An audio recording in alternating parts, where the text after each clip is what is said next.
Welcome back, everybody, to Catching Up with Cassie J. And this is truly a catching up because I've been out for 2 weeks. Not 2 weeks. If you've watched the videos before this today, you'll know why. But just in case you started with this video, I'm going to let you guys know I have been out for the past 2 weeks, unfortunately, because I've had death in the family. And I've been in a car accident recently, so that was why I've been off. But I am back on, and I'm happy to be here. I'm thankful to be here, and I've missed you guys. So I am here to do my review for the last 2 episodes of this season for Love and Hip Hop Miami. I don't know if they're going to do a reunion. If they haven't already filmed it with the coronavirus going around, I know a lot of people are not doing reunions because of social distancing. So this might really be the end. This might be the end. But if they do have a reunion, I'll definitely review it. But if they don't, this is it. We're going to be on to the next shows. But nonetheless, we're getting right into it. So Suki was going to do an event for the Black and Brown girls. Basically a sisterhood thing, because when she was on the radio and she was talking about her experience with colorism, it sparked conversations and it made her want to do this event so that everybody could kind of come together and basically kind of uplift each other and to share that good energy and just have a good time. I'm all here for that. Unfortunately, as we get into that later on, that's not really what happened, but the thought was there. So sad it didn't go that way. Now, Amada talks to her mom, and she's letting her mom know about her issues and how she was upset with Pre now that she's thought about it, and how she felt like that was not cool what she did by bringing Annie there. She was like, she shouldn't have done that. Like, if she was her real friend, a real friend wouldn't have done that. You wouldn't have brought your man's ex to you to have a conversation. Like, who does that? But it was just kind of like, you mad now? Why was you not more upset then? Like, why didn't you tell your friend then? But nonetheless, okay, we'll talk about it later.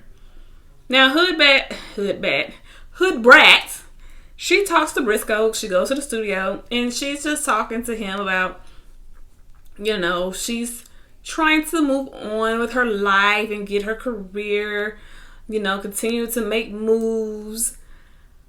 But then she gets to talking about her relationship and how what Kenny did to her, it was really messed up and he should have been 100 with her and all that.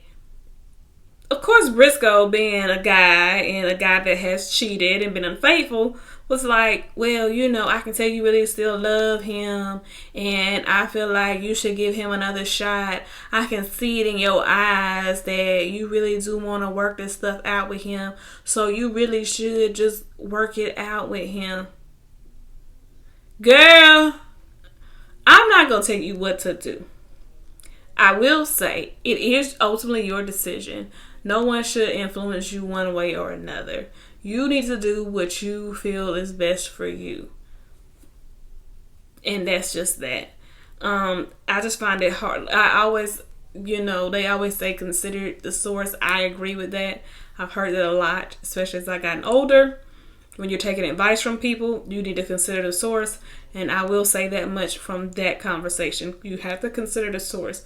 Not saying that I don't feel like Briscoe was genuine in what he was saying, because I really do feel like he believes wholeheartedly what he was saying, but you have to consider the fact that he has a past and think about where he's coming from when he says that. Now, Trina, her and her family, they have the ceremony. for her mom's birthday on the beach. And it was really beautiful. Everybody got to share a moment. I'm just going to go ahead and talk about that. They shared their stories about her mom. And Joy went up and she was just talking about how much she loved her and she's going to miss her. Trick went up there and said how he, growing up in the neighborhood, they knew what they didn't know a whole lot about women and different types of women, but all the guys in the neighborhood knew that they wanted a woman like her mama. If they didn't know nothing else, they wanted a woman like Trina's mom. And Bobby went up there and said that if it wasn't for Trina's mom, Joy and Trick would have never been together. And Joy did confirm that. She was like, yeah, her mama was like his biggest advocate. Like, she always said that he was such a nice guy. He was such a good guy. You should give him a try. And they said that, Trina says that she's the baddest bitch. They was like, no, her mama really, she was the original baddest bitch. So, and they kind of all laughed about it. So it was a really nice ceremony. Trina and her sister went up there last, and you could tell it was very hard. My mother is still here, so I'm very thankful for her, especially with what's been going on with me the last couple of weeks. If your mother is still here, love them, hug them, adore them, because you get one, and they are truly a blessing. And that's all I can say about that. So they get to Suki's brunch, her sisterhood, women empowerment, Black Girls Rock brunch. And it looked like it was going to be nice. Everybody's there. We're all here. And everyone's happy. Nope. Can't. It wouldn't be Love and Hip Hop if it was. Everyone's going around the table. They're talking about their experiences. They're telling their stories about what they've had to deal with being, a Black girl, brown girl, light-skinned girl, so on and so forth. And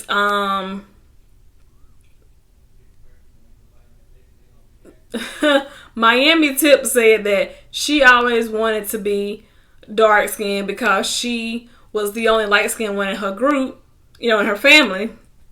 She's like, she wanted nappy hair. She wanted this, that, and the third. I think when she started to say that kind of stuff, when she was using those kind of terms, I wanted to be dark skinned. I wanted nappy hair. I wanted this, that. I think it offended some of the girls because I could tell by their facial expressions. They was kind of like, girl, all dark skinned girls don't have nappy hair. Some of us have good hair. Some of us have a finer texture of hair. Don't do that. But it was like, she's just trying to let you know what her experience is. You don't get mad at her for her experience. She's just saying that her family, this is what everybody looked like. She wanted to look like the people in her family. But Prima Donna made a joke. She's like, girl, stop it. You was happy to be how you was. And again, it's kind of like, this was her experience, okay? This is what she's saying. Let her have it. Now, when it got down to Amada telling her story, and she's telling her story, and she's talking about how when she was growing up, she couldn't hang out with the Black girls because they were like, oh, you speak Spanish, you need to be over there with Latinos. She goes over with Latinos, oh, you're too dark, you supposed to be over there with the Black girls. So she's like, nobody wanted her So she never fit in. She never knew who she belonged with. So Prima Donna kind of cut her off a little bit and asked her. She said, well, Amada, what do you identify as? And Amada was like, so like I was saying, and she kind of continued on, and everybody caught that because they're like, I mean, girl, ask you a question, girl. What do you identify as? So Suki was like, is there something going on with her about? Is there some tension here that we need to address? And she was like, I'm going to continue on with my story. And she keeps trying to avoid anything related to Prima Donna, attached to Prima Donna. But Prima Donna was like, I don't have no problem, but apparently she do. And if she do have a problem, then let her address it. But I don't have a problem. And it's making it bigger and bigger and bigger because she's trying to avoid it. The more she tries to avoid it, the bigger of a problem it becomes. And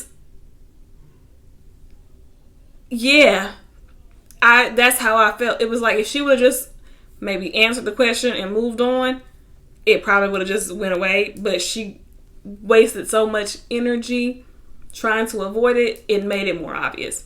And you know, with these groups of ladies, that's not going to work. They're going to pry even more because you're making it obvious that you have a problem. And they want the juice. They want the tea. And that's what happened. So Prima Donna just went ahead and let it out. Okay, I know what her problem probably is. This is what happened. She got mad because I brought her man's ex, and she told her what she needed to know about her man. And so she mad at me because I let a real bitch come in and tell her what's really going on. So at that point, Hood Brat said, I don't want to deal with this. And so she got up to leave. Like, she was like, I can tell where this is going and I don't want to be a part of this. I'm going to leave. But Suki was like, ooh, this the tea. No, this the tea, girl. Stay. This is the tea. This is what we want to hear. So it made them look different because up until this point, you have people look at Amada and Prima Donna as this higher class. Like, they're more proper. They are more classy. They conduct themselves differently than the rest of us. But now, y'all down here with us. Y'all be fighting like we be fighting. Like we was fighting over there at Trina's boot camp. Y'all are on the same level as us. Because now they going back and forth. And they're arguing. And then they're trying to fight each other. Then that goes outside and you hear them talking like, y'all might want to get security out there. And security goes out there. And then Prima Donna was like, what is your problem? Like, what's the problem? She was like, my problem is I was not trying to address you right then. But you wanted to keep coming at me. What I'm telling you is there was no business of anybody else at that table. We could have had a conversation elsewhere. We could have had a one-on-one. You're right, Amada. You could have had a one-on-one, but you did not have that with her. Why hadn't you called up your friend and said, hey, girl, I didn't think that was cool what you did. You could have did it before they had this little party, but you didn't. You had plenty of days, but you didn't. She was like, so we're done. Let's squash this. Let's move on. So at that point, they both walked off. It was over as far as I could tell. Now, after the ceremony for Trina's mom, Trick and Joy were talking, and Trick made the comment as far as asked Joy, why did Bobby bring up that Trina's mom was the reason why they were together? Joy was like, I mean, that was the truth. She was like, you know, she was your advocate. She was the reason why me and you were together. And she was like, well, we're not together now because you dogged me out and, you know, you lost sight of our relationship and you did a lot of F-boy stuff. And so Trick was like, I loved you. I did all the stuff for you. She said, yeah, you bought me bags and shoes and clothes and stuff because you messed up. And Trick was like, no, I did that stuff because I loved you. I never bought you a gift. I never did anything out of, here's a gift because I messed up. I never did that. That was never the reason why I did that. I did that out of pure love for you. And he said, I don't know what it is that you want from me at this point. And Joy was just like, I want you to take care of yourself. I want you to love yourself and to be here for the people that matter for you. You had this health problem. You're not trying to take care of yourself.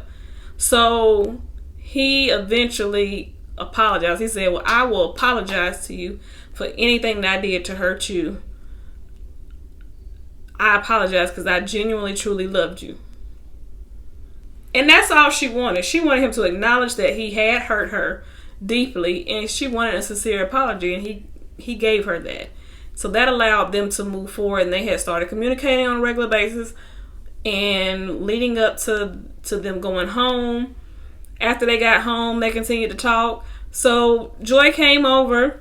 She started saying, now that we're back, let's talk about you getting healthy. We talked about it a little bit while we were out, the country. Now we're back.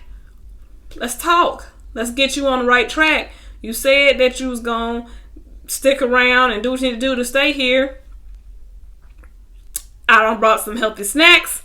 Let's make some smoothies. He was like, I'm not doing that. I'm going to make this beans and rice. And I'm going to eat these pickled eggs and pickled pig feet and everything else I want to eat, and these Girl Scout cookies and honey buns.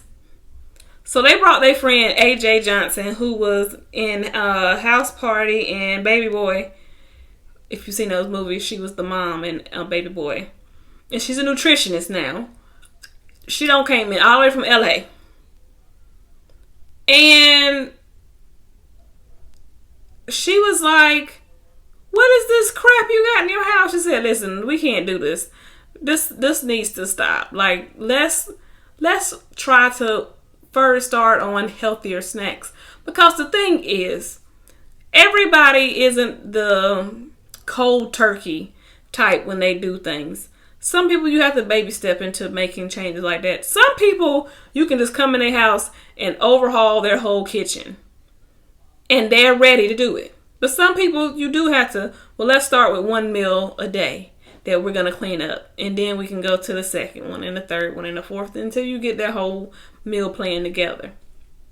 So that's why she said, well, let's start with snacks. Because Trick was like, I'm not doing none of this. So that conversation ended up leading to her talking to Joy and Trick about their relationship. So we're no longer talking about his health. We're talking about their relationship. Because that was part of, I think, his problem with his eating habits is Trick is lonely and hurt, and he's eating his emotions. He knows that he's not healthy, but he's kind of like, well, what's the point of me living, in a sense, if nobody else cares about me? I mean, who am I living for at this point? What am I living for? I mean, I'm going to do what I can do, but it's like, I ain't going out my way. And Joy had to have a real sensitive moment with him and tell him how much she cared for him. She was like, I do care for you. If I didn't care for you, I wouldn't be here. She's like, we got kids and grandkids that we got to keep you alive for.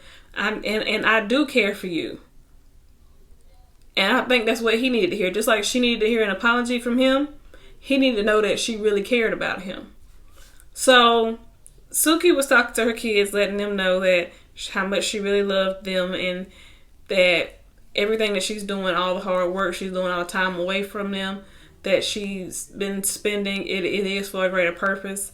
She wants to be able to provide them with a better life. So it was a touching moment for her to have with her kids, because, it takes a lot of sacrifice for these people that are in that industry, even once they become successful. To continue to remain relevant, you do have to spend a lot of time away from them at certain points. I mean, this is what it takes sometimes. So Hood Brat finally does decide to talk to Kenny. And she just told him that you should have just been honest with me. At the end of the day, you should have just been honest about your relationship status. So they have a party. I think it was Trina and Trick Daddy had a party. And at this party, this is the party that ends the show. Everything happens. You have Shay talking to Prima Donna and asks her, why did you bring Annie? Like, where did Annie come from? Why did you bring this hoe up from the dirt? And she was just like, I was trying to help your friend, enemy, sister-in-law, whatever she is. I felt like Annie had information that she needed to know. She said, but you really need to talk to your friend because she tripping. Shay said, okay, thank you. That's all I need to know from you. I'm moving on. Because in Shay's mind, she feels like she is doing what she can do for her brother. Like she's looking out for her brother because her brother is hurting. So then Shay goes and talks to Amada and she's like, what's going on with you and my brother? Because my brother is over there hurting. If you don't want to be with him, then that's fine. If you want to move on, then that's fine. But you need to tell him because right now, you know, he's thinking that there's still hope. And if there's not hope for him, tell him so he can go on. She said, because it seems like, you know, you broke up with him because of some finances.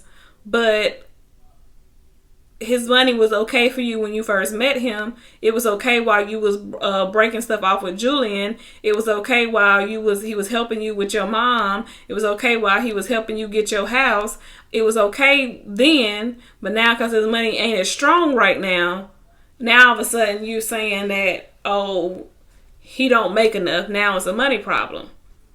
And she was like, I do love your brother. I do want to be with your brother. And she was like, it's just I had a lot going on. If he did have some money in the beginning and he was spending all this money on you and now he don't have as much money now because he did spend all his money on you, that's not right. You let him spend all his money on you and now all of a sudden, oh, you don't have enough money no more. That's looking at you sideways. So, Joy talks to Trick about his progress, him starting to take the steps that she asked him to take better care of himself and to look into his health and so on and so forth. And she said, because you're doing that, I will consider us doing marriage counseling so that we can work on giving our relationship another try. That made his day, his night, his year. Because Trick doesn't want to let Joy go.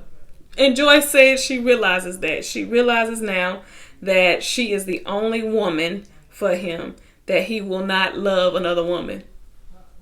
And it seems that way. I mean, it seems like he'll get in a relationship with somebody, but she's going to always be his primary focus. Like, it's going to always come back to Joy. So, as they're having this good, happy moment, Trina looks over and sees them having a happy moment. She's all happy, like, oh, they're in love. I'm so happy. You know, everything's going well. Trick and Trina have their radio show. She's so happy for him. You know, Briscoe had talked to Trick and was saying he was so happy that, you know, him and his girl had got back together. They was moving in together. They was talking about doing double dates. We have all this greatness going on. Then these two raggedy heifers had to come and ruin the party. For whatever reason, Prima Donna decides that she needs to talk to MJ. Don't know why she needs to talk to MJ, but she tries to go and talk to MJ, and good old Amada says, nope, you will not be talking to my man. Now all of a sudden it's her man again. And she was like, I'm just saying, I don't know why she needs to talk to him. So she's trying to block her from talking. And it just turns into a big fight. And if you watch these shows, you know how these fights are. It'd be a whole lot of talking and yelling, and you can't make a whole lot of sense of a lot of what's going on. But in the midst of the conversations, MJ's trying to get up to defend Amada against Prima Donna, and Shay steps in very loudly and say, basically, sit your ass down. That is two women fighting. That has nothing to do with you. You do not get in between women fighting. You sit down. I respected her for that, because she's right. You're a man, and these are two women fighting. Don't get in the middle of them, because if one of them swing and then you feel the need to try to hit or push, then all of a sudden it's going to turn into, look at this man hitting this woman. Sit down. Not right now. This is not the time for you to get up. I, as your sister, am over here. If I say I need you, then you come. But right now, just wait a minute. It's plenty of security over there. Now, if it wasn't no security, then it'd be a different story. But it's plenty of security. So they're arguing. They're going back and forth. And, Prima Donna's taunting Amada. Come on, fight me. Try to fight me. Yeah, come on. And then Amada's over there telling her, run over here. Now, mind you, security's in between both of y'all, so ain't neither one of y'all getting to each other. And then that's what Shay told her. Shay told Amada, stop. You're not going to get to her. Security's right here. You can't get to her, so just shut up. Like, stop. So, next thing you know, you have Prima Donna over here in the corner yelling, talking to Bobby. I don't know what her problem is. She over here, she won't let me talk to MJ. I need to talk to him. She the one over here telling him lies. She don't even want him. I gave her a way out when I let her talk to Annie. She didn't even want to be with him. She was over there messing with Julian. She been effing him the whole time. Now Trina looked over like, excuse you? Because her issue with Julian before, when he was her manager, was, you've been so far up Amada's ass, I haven't been able to find you. Now to hear that, it's like, so maybe I really was right about you literally being up Amada's ass. So that made her go ballistic when she said that she was sleeping with Julian. She's running around, let me get at her. I'm like, you know what they say, if something's not true, you just don't react like that. You just kind of sit there calmly. I'd be like, girl, you ain't got nothing else to talk about. That would be my response. Girl, you ain't had nothing else to talk about, do you? You need a moment. And I'm going to let you have your moment while you're over in that corner talking to yourself. Can I get my purse, please? I would have just walked on out. I'm not going to continue to be loud talking. But she didn't. She's running around. She was like, MJ, she don't want you. She don't want you. She's just talking and talking. MJ comes up and stands beside Amada. I don't care what she did. I don't care. This is the woman I love. This is the woman I love. This is the woman I'm going to marry. This is the woman I'm going to be with. MJ, you look crazy. This woman is talking about your girl slept with her manager since y'all been together, apparently. And you talking, I don't care what she did. I'm going to marry her. I'm going to be with her. Has she took you back officially yet? But he walks out with her and she's flicking her off. And she's licking her tongue out at her. And when I say I'm glad Love and Hip Hop Miami is over with, I'm glad Love and Hip Hop Miami is over with. I was happy to hear that Trina said that her album was back up. She did finally get it back up on her streaming platform, so we're able to hear Trina's music. Trick and Joy are together. Hopefully they can work this out, because I do want Trick to get healthy and get back right. Other than that, and the funniest thing about all of this whole season, we hardly even seen Jocelyn, but they had her up there in the lineup like she was going to be a part of the show. Jocelyn was not a part of the show. They should have had her as a friend of the show. They should not have put her in the lineup because she was not a part of this show at all. They lied to us. Yes. But anyway, that was Love and Hip Hop Miami. That was 1, 2, 3 shows I've done. And I will see you guys either if I find something to review for Saturday, I will see you guys Saturday. If I don't find anything to review for Saturday, I will see you guys on Tuesday. Love you guys.